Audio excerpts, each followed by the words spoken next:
Hey everyone, and welcome to another Spodcast.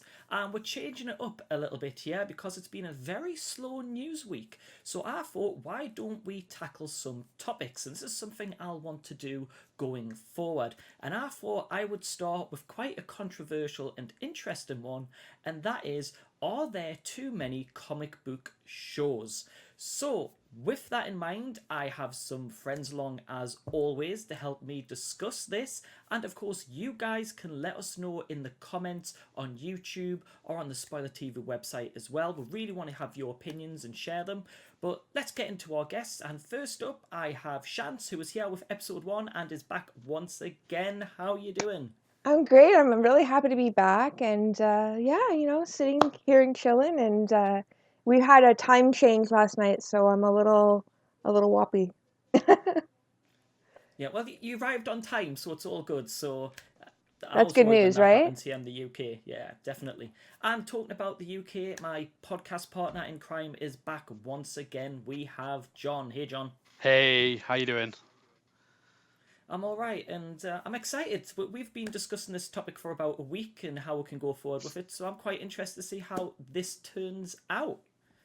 So yeah, let's get straight into it. I'm not going to bore you with all these random people. We want to get straight into the nitty and gritty of, are there too many comic book shows? But before we kind of go into that, I want to know what some of your favourite comic book shows are. And again, let me know that in the comments. But what are your guys' favourite comic book based shows? There's all sorts out there. John, go on. I'd have to go with Arrow. Obviously, I think that was obvious. Arrow is a special place in my heart. I would say Daredevil as well, because of course Daredevil was it sort of struck to my sort of personality, moody. But I also liked it. I'm a bit tied up now with the likes of WandaVision versus Smallville. I think Smallville just takes the cake on that one. But yeah, they're my three, I'd say. Now, why? What is it about those shows that have made you fall in love with them and making it tough for you? You're saying you like Arrow and you like Daredevil, you like Smallville. What is it about some of those shows that have drawn you in to enjoy them?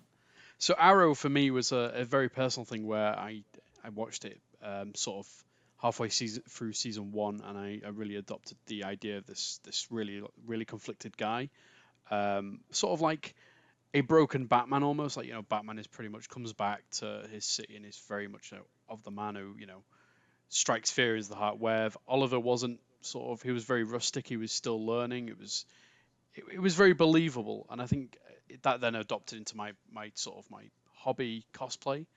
I became pretty much the Arrow every weekend. Um, so I enjoyed wearing tight Not leather. not for Comic Cons. You just like to dance around in his Exactly, bedroom in yeah. the outfit. I think is No judgment zone over here, but yeah. you've It's gone it's Arrow the outfit tight as well. leather. Have you, Chance? I'm going to make an admission that probably may get me like ousted from future podcasts. I've never cosplayed outside of Halloween. Sorry, you're breaking up. I'm just gonna have to Yeah, hit this. yeah, saw that coming. No, I know. I just enjoy wearing the tight leather. That's all it is, really. So it's just a bit of my fetish, I think. Um, Yeah, and moving on from that one very quickly, Chance, what about you for favourite comic book based TV shows? There's so many out there, especially over the past 15 years or so. What is hmm it? What would be the ones that stood out for you? So I'm going to start with what really resonated to me, like from the beginning. So I'm an old school, born in the 70s, raised in the 80s, teens in the 90s, right?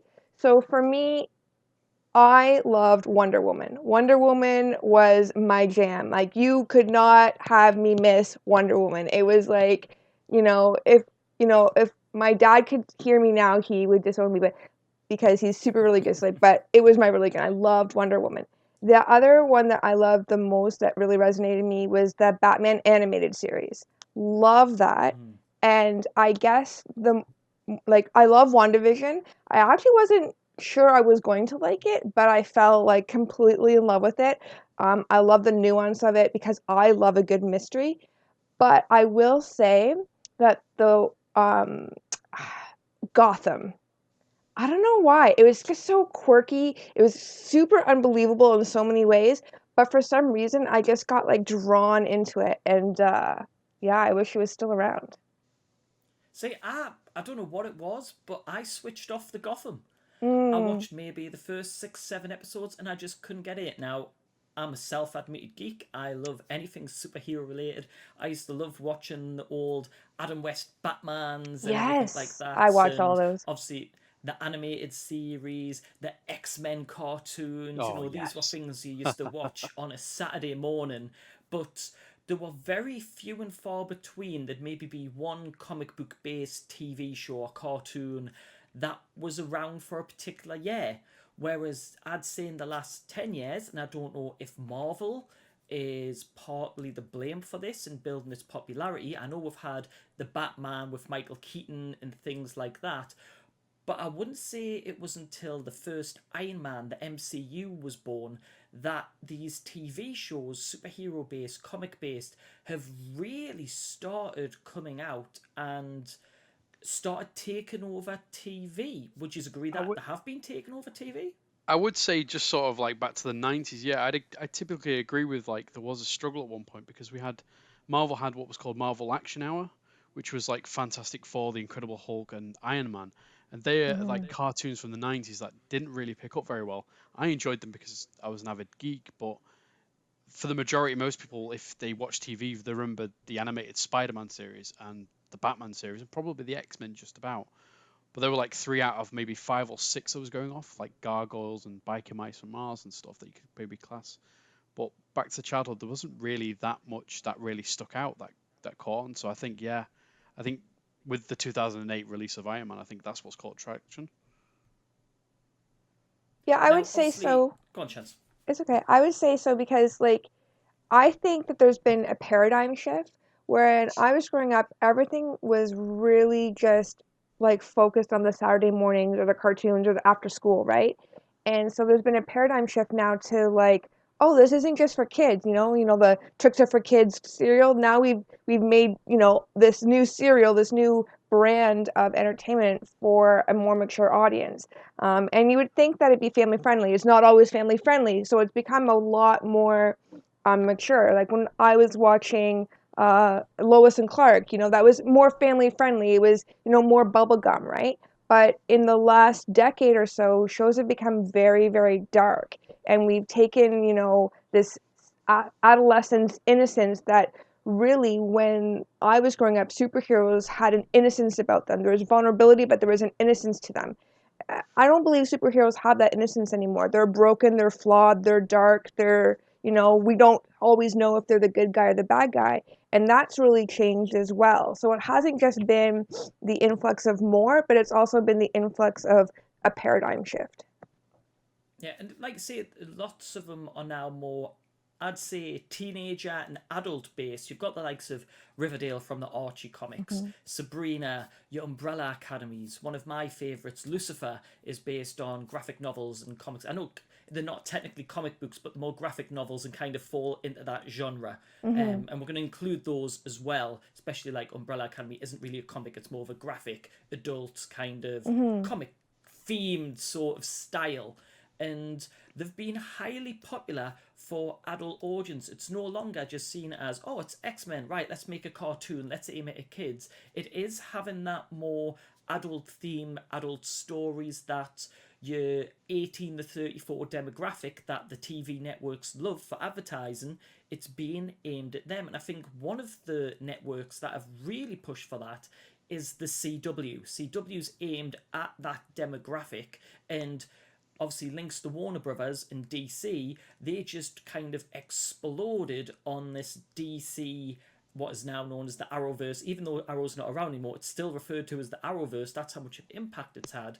Do you think aimed at a more adult, late teens audience has worked in favour of comic book shows? I would say so, yeah, because I think the problem is if you made things too many cartoons come and go, and they will always be ever changing. We've had like 6 or 7 different versions of the Teenage Mutant Ninja Turtles. You could even say Power Rangers probably falls into that category as well. We've had so many different Power Rangers series. Those series are ever changing. You'll change that there. that will come and go as kids sort of grow out of it, sort of thing. But you need something for when they grow out of that and into a adult period there, and even something for the adults to be engaged in this genre, for them to enjoy what's going off with the kids. I think there needs to be an encouragement there. So I think it's a good idea, and I think the Arrowverse was probably one of the most successful, in my opinion, sort of live action TV series the universe is to create. And I think they CW pretty much seized it at the right time. Even though they are now starting to drop off, I think it's inspired Marvel to go that direction, I would say, as well, with the TV series. Chantz, would like to build up on that, or? Yeah, so I'm a little conflicted, to be honest, with some of the direction that some of these are going, only because let's look at something, for instance. Let's look at cartoons that are basically for, I'm going to say 8 and under. Because, like, I mean, that's, really, once you're a little bit over 8, you start to, like, get into the point where you kind of want to be a teenager, but you're not really a teenager. You're not really sure where you fit into that child demographic. So you have these cartoons, you have, like, these kids shows that are, really geared to this younger audience. And then all of a sudden you get into this young adult teen. And I think that mid-genre, um, I'm worried that some of these shows are too dark for the age group that they're targeting, because then all of a sudden you go into the adult shows that are on like later in the evening and stuff, and they're not as dark. It's kind of like you have this super innocence in the Saturday morning genre cartoons, and then you have this super dark, super uh, almost sexually exploitive in some ways. There's swearing and cursing and really huge adult themes, and then you get into like the family programming that's meant for like an adult audience, and it becomes much tamer. It's kind of like we've thrown too much into too young of an age bracket. I don't mind the content for me, but because it's really the demographic and the target of it is for like preteens, and like most of the time it's for between 12 and 15. That's kind of what they're throwing at it, because a lot of the people are starting off in like grade 9, you know what I mean, grade 10. And so those are the people that they're resonating with. So as much as I like them personally, I am a little concerned that this middle genre and the target that it's at is like, it goes like bubblegum, death, family. It's kind of weird. To be honest with you, though, I would say the flip side to that, though, is a lot of the sort of 12 to 15 is entering a high school era where social media and talking of these topics happen a lot. So, in a way, maybe it's an opportunity to these TV shows to steer them in a better moral compass route, showing them right and wrong and the consequences of our actions. In a way, it's, obviously, unfortunately, there is a big leap from bubblegum to sort of the realism, as sort of you were saying there, but I don't necessarily think it's a bad thing, because, of course, like watching shows like Arrow, there's a large consequence to what like Oliver does, which is effectively, he acts as a hero in his own rights, but it has a sort of a reaction to it. And I think again that can be sort of taken away and put into real life aspects, especially in high school for a kid that just sort of enters there at that age. It can be very intimidating, and for me personally, like as I grew up reading comic books and watching TV shows and that, it was very much the sort of the right and wrong things to do, and it was a lesson being taught that obviously your parents teach you to a degree, but like learning certain life experiences and that you sort of tend to make references to other things. Yeah, and Now, I would I've got to agree about say, go on, go on. I would agree with the Arrow instance, because I really enjoyed Arrow and I really liked that programming. I guess my take is like the Sabrinas, the Riverdales, that type of thing, where you have these teens that are doing things that are really meant for 25-year-olds, right? And it really began outside of this genre. It really began with like Pretty Little Liars and all this other stuff that took, you know, really young girls and put them in situations that were pretty unrealistic in the real world scope of things, right? And so I can't blame anybody for it. It's just an observation that I've had, that it's just like, I agree when you have a show that is a more adult themed and it can, open conversation pieces, but when it becomes so unrealistic, where's the learning curve for it? Like, what are they learning other than like super unrealistic things that are very, very dark. I don't want to get into super specifics, but if you've watched Sabrina and if you've watched Riverdale, you know what I mean. There's like no supervision. There's a lot of things going on. Like if that was my 15-year-old son or daughter, you know what I'm saying? And I know it's just a show, but I see the huge difference between, that start. It's that there's no like, it feels like a weird jump to go here, here, here, I guess is all I'm saying. See, when these first came out, I think there was, like, I'm talking about 7, 8 years ago, people says, oh, they're based on the comics. Parents just went, oh, it's comics. Obviously, it's kid friendly. So you had the Arrows in the Flash. And I had my daughter, who's 13 now, but when it first came out, saying, oh, my friend in my class was watching the Flash and Arrow. And I'm thinking, whoa. Flash, okay, not as bad, still some adult themes, Yeah. but Arrow, you're talking murder, Snapping assaults, necks. and parents are just thinking comic books, Yeah. oh, it's fine for kids. And I think now we're at a point where people recognize some are more adult based, you like your Lucifers and stuff like that, which has obviously it's more relevant to Lucifer because of sexual content and violence, and Riverdale, which is kind of just a bit lower in that scale, but there's still a lot of content that wouldn't be suitable for anyone below the age of 12 or 15, as you've said. And I think we're starting to hit now a point where these comic books can be more adult themed, which kind of leads me into my next point of, yes, we're discussing, are there too many comic book based shows, but are we starting to see that people are using the kind of famous part of the well-known name of comic books and then changing them to be like a normal teen drama that you would see on the CW and HBO? Think of like Watchmen. I know that's more adult, but again, based from comics. I guess for me personally, I think they have to market it.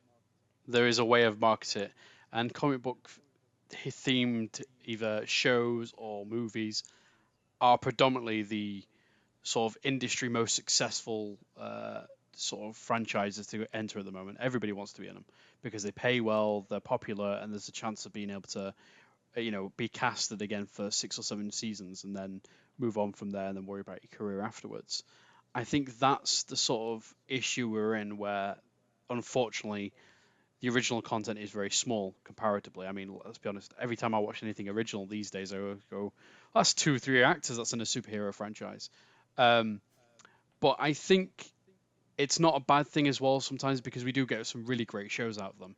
We get some poor ones, but we do get some great ones out of it as well. And I thoroughly enjoy the content. Um, but it's a bit of a tricky one really because throughout my life, I've known of a lot of cartoons and a lot of shows that have existed that have only lasted maybe a season or two as I grew up with. So I've always known there's been a lot out there. I think the difference is now is the media coverage and the marketing and the popularity of them. I think there's more. It appears there's more so now than there ever was because they continue for multiple seasons. They don't get dropped. They keep getting picked up season after season. And I think that's why we see more. Obviously we've got Supergirl, we've got Flash, we've got Black Lightning, Legends. Legends, Superman and Lois. It's we've got about 6 or 7 shows in the DC just alone. I know a few of them are dropping off now and looking to be cancelled and stuff. But if you take that out, that's a lot of shows. Now looking back to maybe like the 90s in terms of the cartoon universe, you had the X-Men, you had Spider-Man, you had Fantastic Four, the Incredible Hulk, Iron Man. There was like about 4 or 5 cartoons that linked up in that universe, but of those, not really many remember other than the Spider-Man. So again, I think the media coverage is what perceives this psychology that there is a lot of shows out there, but there isn't probably as many as there used to be in the 90s. They're just well more covered, I think now. I do think there is a bit of a superhero fatigue though coming on. Chance, any thoughts on that about those kind of shows and how they've developed I more yeah, I like think from the other child to thing adult? is we have a lot more options with where we watch things, right? So cable was a huge thing up until maybe 5 years ago. Now, online content is massive. And you can you don't really need a subscription for every single thing out there if you're savvy enough, right? Let's be realistic. So if you can get it online, you can get it in front of a person. And I think that's where a lot of things are getting saturated. And the other thing is that, okay, so for instance, let's look at the Winx series, right? There was a huge debate amongst millennial women recently about this whole Winx thing that came out on Netflix. I watched the series. I actually really enjoyed it. It's geared to young adults. But here's the thing. I'm too old to have grown up with watching the original Winx. So that's why I enjoyed it. But the divide is that the Winx was a huge thing for young girls when they were coming up and watching it. They were riveted by these fairies and their story and the universes that they came from and their backstory. And then when The they cartoon made was the pretty good. I've got to admit, I've watched them. It's because I've got a young daughter and it's just hitting that time. But the cartoons were actually very, very good. yeah, And that's I not one of haven't those I'm blaming my daughter kind of things. I actually did watch them because of it. no, and I understand that. It's just my children are now in their 20s. So I just missed that whole thing, right? I know of them, but because I missed that kind of section, I actually never saw the cartoon. However, the live action is such a deviation from it that you have the people that were really excited about something coming out being really upset that something that was so integral to their childhood kind of got like slate clean and all they kept was their names. Even some of the characters have changed. And a lot of the big problem was, and I don't want to get too political, but a lot of the big problem was a lot of the Winx girls had certain ethnicities that they were bringing into the show to give it diversity, and that got wiped out as well. And a lot, and some of the characters, and that was a concern as well. So they brought in this. I liked the series. I liked the live action series, but maybe if I'd gone back and seen the cartoons and seen what a different, it's kind of like when you go to the movies, you read a book, and then you go to the movies, and it's just like, what happened to the book? I think I think that's a big concern when it comes to like comic book series is that you have to get the balance right between trying to bring something original and basing it off of something that is so well known as in a cultural identity. The other thing when it comes to like superhero shows is that they live forever because let's be realistic. If I have a show about, four teenage girls and five teenage boys that all go to high school, by the time they graduate, where's the story left? Because you've lost that audience now. Even though they've grown up with you, they've now outgrown that audience. Whereas like a superhero lasts decades and decades and decades. In 1,000 years, they'll still be talking about Superman, but they're probably not going to be talking about the OC. Do you know what I'm saying? So like, it's one of those things where it's easy to saturate because these are characters that can be morphed and re-evolved and brought out and like it's not a timeline fixed reality where you have a natural end to everything. It's like a soap opera. They can always just be resurrected. See, that kind of links into the news from this week as well, that there's going to be a Powerpuff Girls TV series, but it's going to be based when they're in their young 20s and them being a bit bitter and angry that they lost their childhood to be superheroes. So they've kind of took that whole famous cartoon but put a bit of a twist on it. So they've kind of mixed in some originality. Is that what you'd actually like to see moving forward? Because I'd say about 5-6 years ago, superhero based, comic based TV shows, everyone was trying to throw everything out there. Like Marvel had your Daredevil. Daredevil was brilliant, so they brought out Jessica Jones, then brought out what's it called? Iron Fist. Cage, that's it. That was the one I wanted to finish on, but Iron Fist.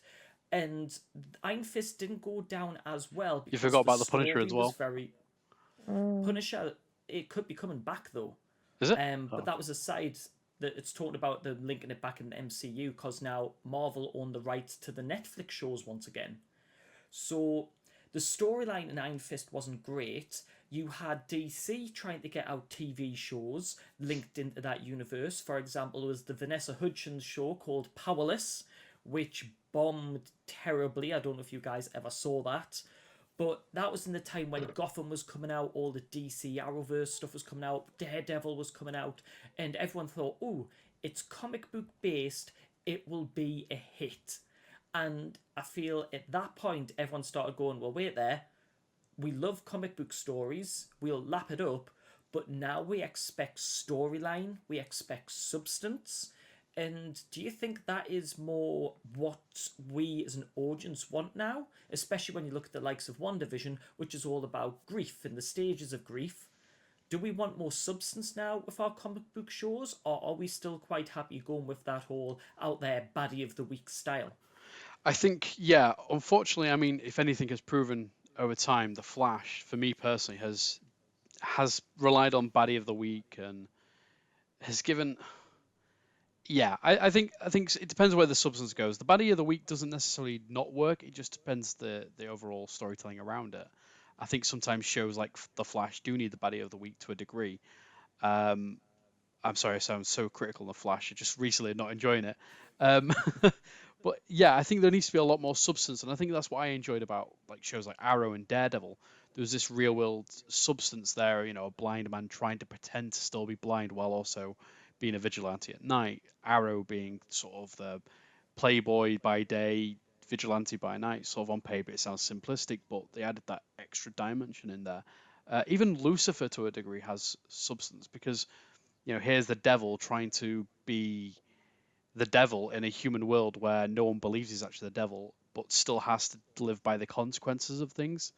So, and they kind of like they shake that up each episode. So, I think as time has gone on, we have evolved as an audience. Um, if we talk about everyone generally everyone's evolved as an audience for the comic book genre, and yeah, substance is more than important now. I think now. Chance? Any thoughts on that? Yeah, so I think what's happened is as a society, we've changed how we do entertainment. You know, entertainment used to be literally sit down, watch a program, numb out. You know what I mean? Like it would be funny or it'd be entertaining or it might have one moral in the whole show. There might be one lesson to learn from beginning to end. Like, there was one theme. Now I feel like because the world information is so condensed, we communicate in ways that is faster, quicker, more than ever before in our entire life. So now it's like we're so fast paced in everything and we're so full of everything. And it's like if our entertainment now doesn't encompass how we live our lives, it's almost like we don't find it entertaining. Entertainment used to be a getaway from life, and I find that now it's less of an escape and more of an indulgence, and we're looking for our own life purpose in our entertainment as opposed to getting away from our life and our work and the things we do every day. It's almost like I'm not sure I like it, but I find that now as we look to entertainment, it's almost like we find purpose in entertainment where we didn't really find purpose in entertainment before. Entertainment was there to like really take off the stress of the day, relax after a day, have some family time, sit around the TV for a couple of hours after dinner before you do your homework and whatever else. Now it's become consumed almost like in some places like an addiction in some ways. We're all at home. I know I mentioned it before, like for the last year, we've had stay-at-home orders all across the world. What are we going to do? What are you going to do? There's not going to be a lot of people, the majority of people that are going to, pick up a book or learn to play an instrument or do that. A lot of people, if you look at the statistics, are binge watching it. They're Netflixing, they're Disney Plusing, they're doing all these things and they're absorbing content. And because, especially in the last year, our lives have been not outside, they've been inside, I feel like our entertainment has really taken on the life replacement. I'm not sure I like that direction. I like the content of things, but because it's so saturated and there's so much out there, it's like people living vicariously through their entertainment now as opposed to using entertainment to just escape for a little bit. Yeah, I think that's probably the best. I'd agree with that. It's a lot.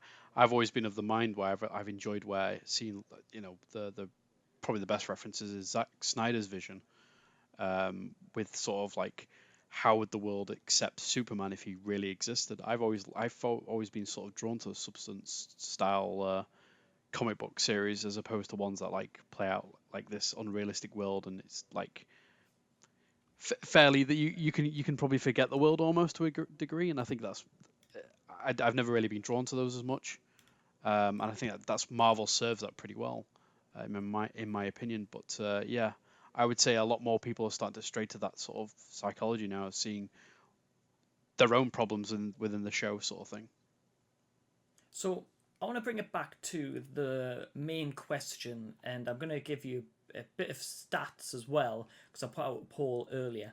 And is there too much comic book type TV shows on our televisions? Now, I put that out to the public, and we had 55.7% saying no and 44.3% saying yes. Now, that is pretty close in terms of statistics. Now, on the original SpoilerTV podcast, we did this debate about 6-7 years ago when Arrow was on about season 3 or something like that. And my opinion was there was too much comic book based TV. Now, this is before your Netflix, your Disney Plus, your streaming services, where there was only certain time slots and only so many channels. So when I did the original podcast, I said yes. There was too much comic book based TV shows that were taking up too much time, pulling away from original content, because I love original content. I love the likes of Lost and things like that, where it's just different and it's new characters and you grow to love these characters. Now, we, in the future, in a sense, 7-8 years on, and I'm thinking, well, you know what? We've got streaming services that you watch at any time you want. Even HBO and the CW have streaming services. You've got your Amazons, BBCs, HBO Max and everything like that. And are there too many superhero shows? I think now I'm leaning towards no, because I can choose when and if I watch them. Whereas 7-8 years ago, I couldn't. So what do you guys think? How are you feeling it was in the past, and how do you think it is now, and what do you see going forward in the future in terms of comic book TV shows? Easy question. I'll let Chantz answer this one first. So I'm a little bit in the middle, only because I'm thinking quality over quantity.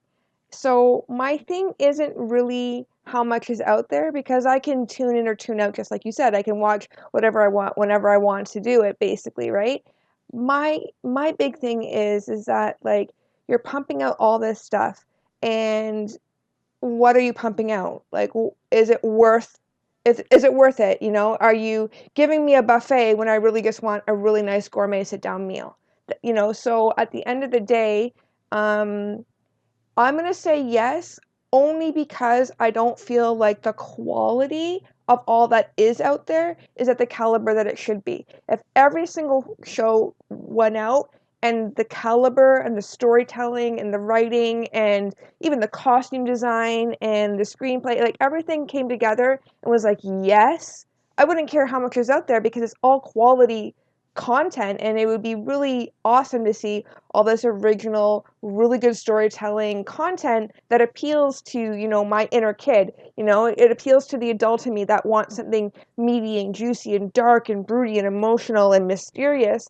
And then that kid that wants to be, you know, superhuman, want to be a metahuman. I want to be something other than this, like, person that has to go to work every day and make a living to pay rent and eat my food. You know what I mean? You have, you know, that dueling thing, but I don't want to be mind numbed. I don't want to watch a show that when I'm watching it, I feel is stupid. So if there's too many low quality shows, I'm out. But if you can give me more content that is spectacular, then bring it on. See, linked to that, and I know John will want to say something, but I'm just going to bring in a tweet which is perfect for what you've just said. And this is from Order of the Moon. And they've said, the only reason I say no is that no one has to watch every single show. If creating more leads to more representation and more people getting to see themselves reflected on the screen, keep them coming. And I think that's a really good point in terms of diversity. And you've talked about quality, but then having these comic book shows as well for people of a young age to see people that represent them and have that diversity. I think that was actually a really good point that they've made, Yeah. and I think that could be something going forward. John? Yeah, it's kind of where I was going to lead to because I was in the middle as well to a degree, but I would stay no, just because for every 5 shows that you pump out, 2 will be weak, but that's 3 opportunities to out of the 5 that go forward. Like, let's be frank, Batwoman isn't one of the strongest shows currently at the moment. I would say, in opinion, because of casting. The casting last minute change there. I think it caused controversy. It is not being publicized as a great show at the moment, but Supergirl did really well. Unfortunately, obviously, Melissa's wanted to step away from the role. Again, if we look at things like Jessica Jones did really well in the first sort of interim of the first 2 seasons, but Iron Fist didn't. Again, it's about the more shows you do, the more opportunities they have to get it right. And I think, again, ethnicity is bringing in. Vixen was not many people realize this, but Vixen had a animated show which was part of the CW verse, which is nodded in Yeah. the Arrow, and I thought that was great. And I'm a bit gutted they didn't take it into a more of a live action show because it would have been nice. Because then again, they would have had the diversity there that encouraged Legends of Tomorrow. While it's for me, I don't enjoy it. I know it has a large fan base and they cover so many diversities, so many backgrounds in that. That have different cultures involved. I think has been an opportunity. We would never have got if we didn't create these expansive worlds. So I think while it can be oversaturated at times, it feels like, and there is a superhero fatigue at times. I think we also have to have the option to be able to go, well, Amazon Prime, I can get my boys, sorry, not my boys, the boys. Um, so I can get the boys there if I really want dark, edgy superheroes that don't give a crap about morals and just want to kill everyone. If I want to go CW, I'll get some sort of like teenage drama that will ultimately give me a moral at the end of the episode, which effectively is like Flash and that have been doing that. I go to Marvel if I want to get tie-in for the MCU. Netflix, they do sort of like the mix of maybe the CW and the dark edgy of Amazon Prime's The Boys. They all have these different genres, and I think it attracts different audience and it gives a different opportunity there. I think for me personally, I think the most successful series that sort of diversitized and also gave the viewers something new that was sort of out there, I think was the Netflix series. I think Daredevil, Punisher, Jessica Jones, Luke Cage, and Iron Fist, they all brought something. While Iron Fist is probably the weakest of the lot, they those opportunities being presented there gave Netflix and at the time an opportunity to appeal to different audiences, and I think that's the glory of it, because a lot of people don't see. For me personally, when speaking to people saw Daredevil season 3 but didn't view it necessarily like a comic book film, comic book series. They viewed it as something completely different because of the way it was created. And I think if you can create things that don't appear to be comic book but still relate back to comic book, you're almost like teaching people that it's not always the simplicity of comic books either. Like, it's not just stick on a cape and punch someone. It can be like Lucifer, where a guy that parades around in a sort of hilarious but also very serious at times moments. And again, but then you tell people, oh, it's actually this is comic books. Did you know this is from a comic book? And they go, really? And then it gets them intrigued into the comic book universe. So you're educating them that way as well, which would never have had that opportunity before. Yeah, and I think we're all kind of in agreement here is they can bring out as much as they want as long as it has the quality, the substance, the diversity, the stories that we are interested in. And I think it's great that we have these channels that kind of have the different styles, like your CWs, your HBOs, your Netflixes, and everything like that. So we're kind of all on the fence in a sense and saying that there isn't too many, but there isn't enough good ones that may be coming out, and that's what maybe they need to work on: quality over quantity. Any sort of finishing statements? Because I think we've hit the point where we can kind of answer the question, but anything that we want to add, Chantz? Anything you want to finish off? Yeah, I think it's really interesting on a culture basis how kind of how have we changed. Like when I was a little kid, comic books were seen as something to learn a lesson. They were kind of like little moral lessons. You had your super adventure that was going through something, and they were, it was light versus dark, good versus evil, and it was pretty much down that laneway. And as we've evolved as a society, we've seen we've seen all of our heroes be a lot more flawed, and we've seen a culture shift because when I was really little, comic books were seen as very innocent.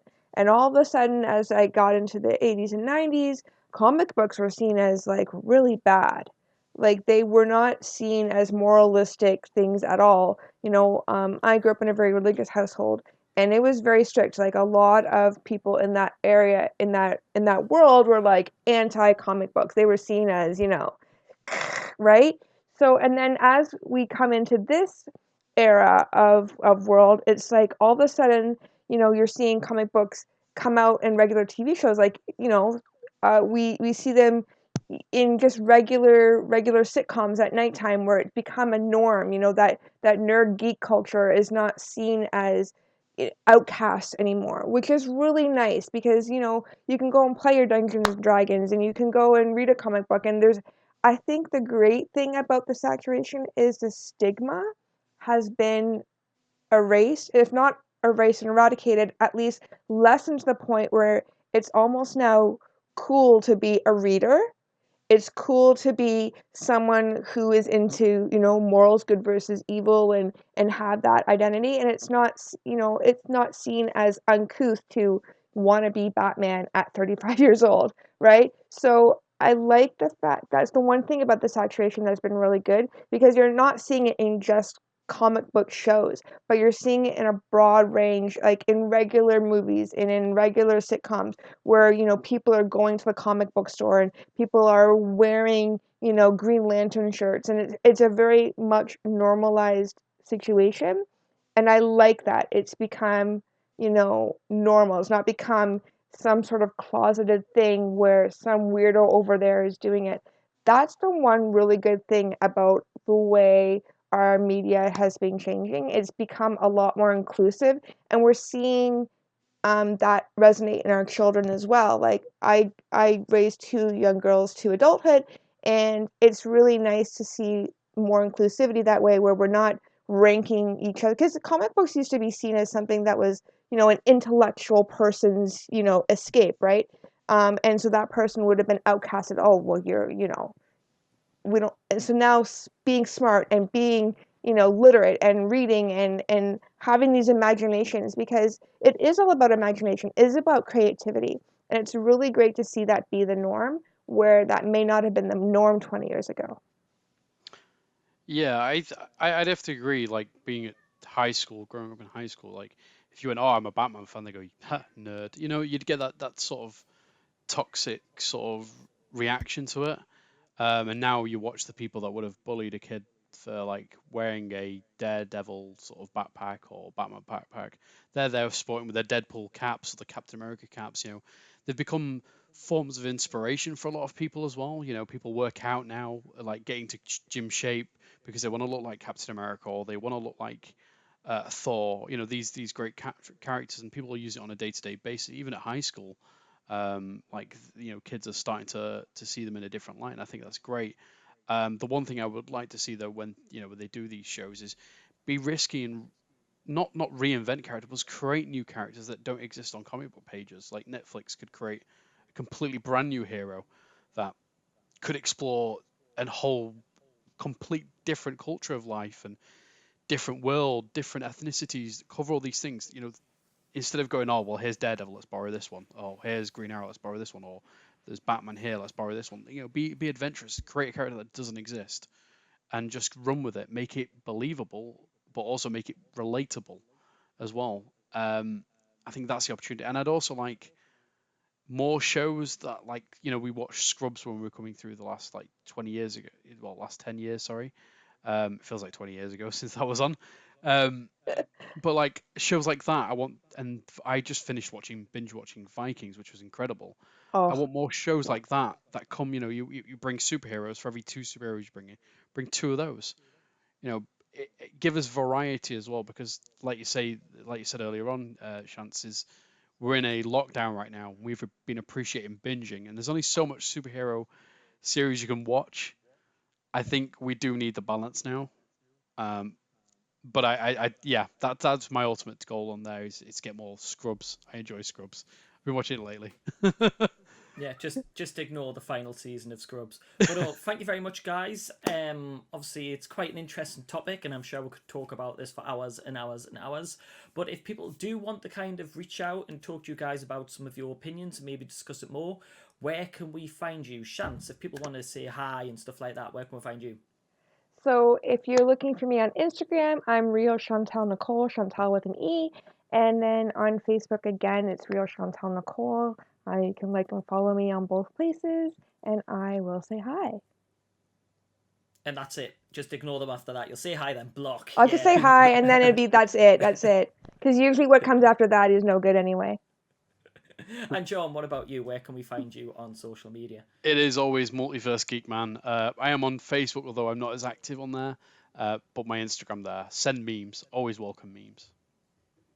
Awesome. Can't go wrong with some memes. So thank you very much for watching or listening, depending how you've joined this podcast. If you want to find me, God knows why, it's CJ the Geek. Obviously, make sure to check SpoilerTV.com for all of the latest TV, movie news and everything like that. And that's just Spoiler TV on pretty much every social media. There's also a Spodcast Twitter page, which is _Spodcast. So if you want to keep up to date on the latest podcast, you can do that as well. But most importantly, I want your opinions. So if you're watching on YouTube, let me know in the comments below, what is your thoughts? Are there too many comic book TV shows? Or if you want, there is an article on Spoiler TV where you can let me know in the comments as well. And maybe in the next podcast, I'll read some of those opinions out.